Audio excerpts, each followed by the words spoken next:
Soomaaliyeed waxaana dhaqaatiirtii xoogga dalka Soomaaliyeed waxa u soo baxnay inaan idinka wacyigelino xanuunkan khatarta ah oo adduunka oo dhan saameeyay gaar ahaan waddankeena hadda si zaid ugu sii fiday inaan bulshada Soomaaliyeed ka wacyigelino gaar ahaan 17 degmo ee gobolka Banaadir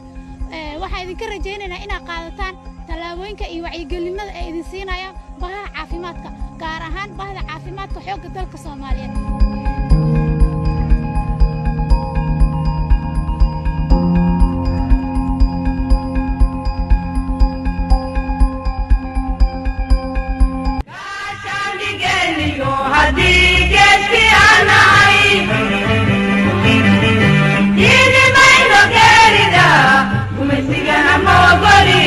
Andaga